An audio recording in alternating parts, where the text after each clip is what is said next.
बोलो आमदार तू आहे ना बोलो आमदाराला बोलो आमदाराला बोलो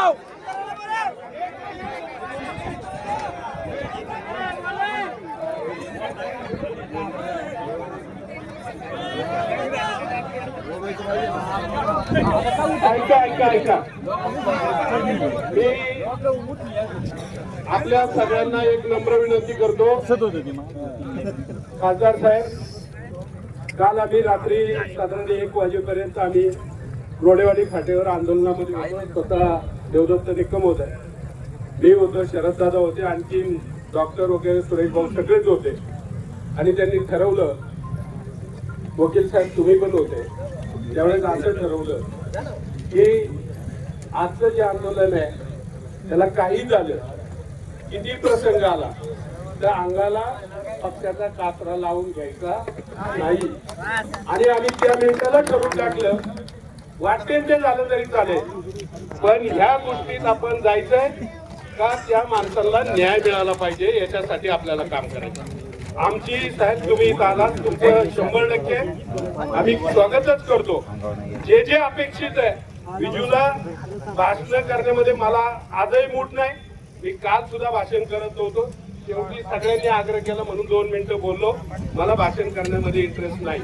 माझं फक्त या संदर्भात एकच म्हणणं आहे, अनेक लोकांची वेगवेगळे म्हणणं मतं असू शकतात, त्यांनी बोललं तर वावगं काही नाही, त्याच्यात चुकीचं काही नाही. तुम्हाला सुद्धा आल्यावर या मातेने सांगितलेली भूमिका तुम्ही ऐकली, तुमची भूमिका मांडली. आमची फक्त एकच विनंती आहे, 24 तास होऊन गेले आणि कोणताही अधिकारी काल कदाचित गावापर्यंत असेल, भीत असेल, घाबरत असेल म्हणून आला नसेल, पण आज तुम्ही हायवेला आणि आजही सकाळपासून एखादा फॉरेनचा एखादा अधिकारी आला नाही, हे आम्हाला अजिबात मान्य नाही. दुसरी गोष्ट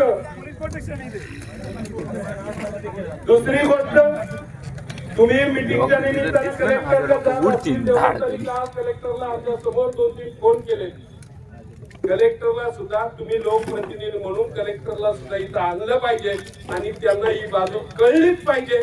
अन्यथा आमच्या मनामध्ये जे शंका आहे की जे लोक म्हणताय, त्याची आई म्हणते का आपलं सगळं किती भाषण केलं तर त्याचा काडीचा उपयोग नाही.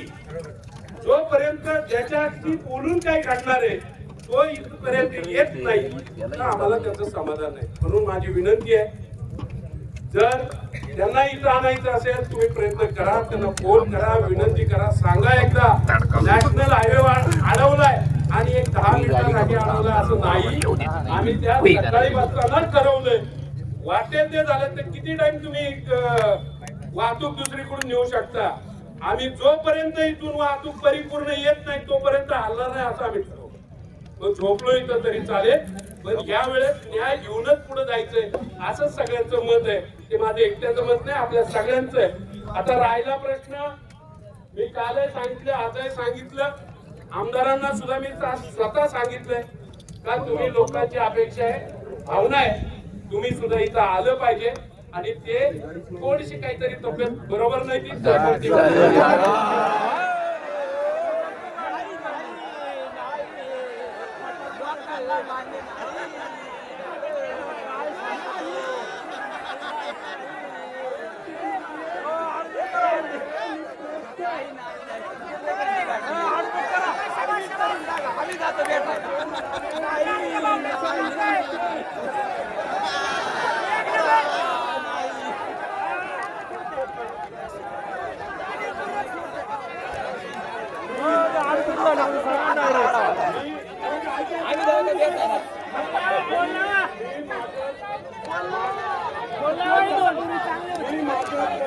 बजावलेला आहे.